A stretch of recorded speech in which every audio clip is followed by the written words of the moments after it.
Hey, my name is Sharon Langston. My husband Tim and I are the pastors at City of Refuge in Calhoun. I teach the adult Bible study class on Sunday mornings at 9:45, and I will be reading Luke 9 for us today. One day, Jesus called together his 12 disciples and gave them power and authority to cast out all demons and to heal all diseases. Then he sent them out to tell everyone about the kingdom of God and to heal the sick. Take nothing for your journey, he instructed them. Don't take a walking stick, a traveler's bag, food, money, or even a change of clothes. Wherever you go, stay in the same house until you leave town. And if a town refuses to welcome you, shake its dust from your feet as you leave to show that you have abandoned those people to their fate. So they began their circuit of the villages, preaching the good news and healing the sick. When Herod Antipas, the ruler of Galilee, heard about Jesus, he was puzzled. Some were saying that John the Baptist had been raised from the dead. Others thought Jesus was Elijah or one of the other prophets risen from the dead. I beheaded him, Herod said. So who is this man about whom I hear such stories? And he kept trying to see him. When the apostles returned, they told Jesus everything they had done. Then he slipped quietly away with them toward the town of Bethsaida. But the crowds found out where he was going, and they followed him. He welcomed them and taught them about the kingdom of God, and he healed those who were sick. Late in the afternoon, the 12 disciples came to him and said, Send the crowds away to the nearby villages and farms, so they can find food and lodging for the night. There is nothing to eat here in this remote place. But Jesus said, You feed them. We have only 5 loaves of bread and 2 fish, they answered. Are you expecting us to go and buy enough food to feed this crowd? For there were about 5,000 there. Jesus replied, Tell them to sit down in groups of about 50 each. So the people all sat down. Jesus took the 5 loaves and 2 fish, looked up toward heaven, and blessed them. Then, breaking the loaves into pieces, he kept giving the bread and fish to the disciples so they could distribute it to the people.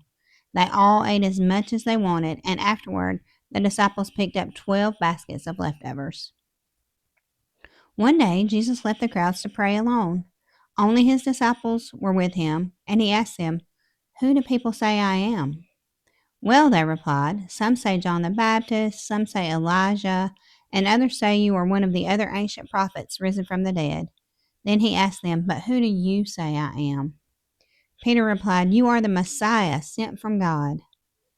Jesus warned his disciples not to tell anyone who he was. The Son of Man must suffer many terrible things, he said. He will be rejected by the elders, the leading priests, and the teachers of the religious law. He will be killed, but on the 3rd day he will be raised from the dead. Then he said to the crowd, If any of you wants to be my follower, you must turn from your selfish ways, take up your cross daily, and follow me. If you try to hang on to your life, you will lose it. But if you give up your life for my sake, you will save it.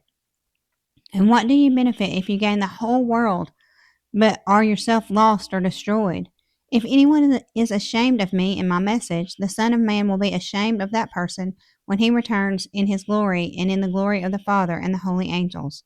I tell you the truth, some standing right here now will not die before they see the kingdom of God. About 8 days later, Jesus took Peter, John, and James up to a mountain to pray.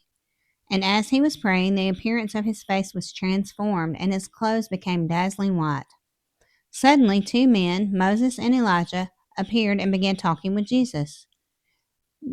They were glorious to see, and they were speaking about his exodus from this world, which was about to be fulfilled in Jerusalem. Peter and the others had fallen asleep. When they woke up, they saw Jesus' glory and the 2 men standing with him. As Moses and Elijah were starting to leave, Peter, not even knowing what he was saying, blurted out, Master, it's wonderful for us to be here. Let's make 3 shelters as memorials, one for you, one for Moses, and one for Elijah. But even as he was saying this, a cloud overshadowed them, and terror gripped them as the cloud covered them. Then a voice from the cloud said, This is my son, my chosen one. Listen to him. When the voice finished, Jesus was there alone. They didn't tell anyone at the time what they had seen. The next day, after they had come down the mountain, a large crowd met Jesus.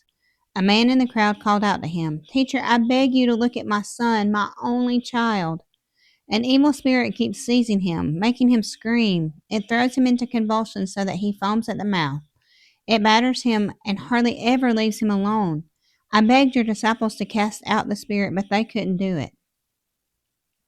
Jesus said, You faithless and corrupt people, how long must I be with you and put up with you? Then he said to the man, Bring your son here.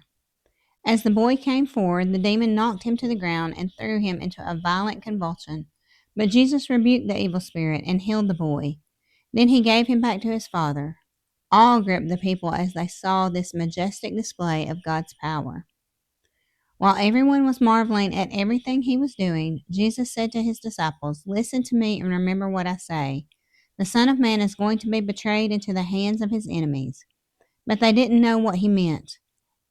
Its significance was hidden from them, so they couldn't understand it, and they were afraid to ask him about it. Then his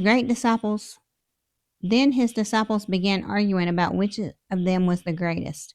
But Jesus knew their thoughts, so he brought a little child to his side.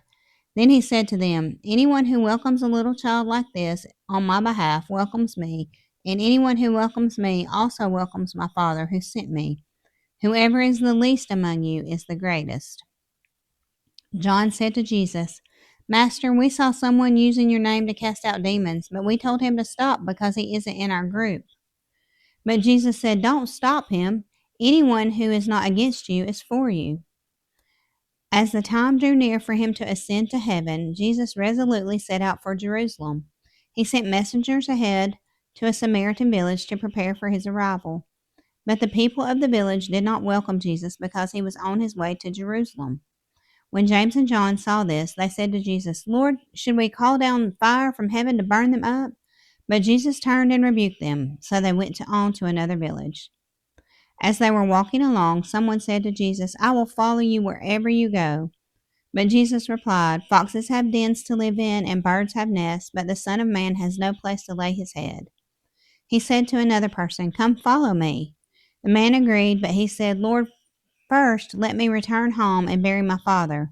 But Jesus told him, Let the spiritually dead bury their own. Your duty is to go and preach about the kingdom of God. Another said, Yes, Lord, I will follow you, but first let me say goodbye to my family. But Jesus told him, Anyone who puts a hand to the plow and then looks back is not fit for the kingdom of God.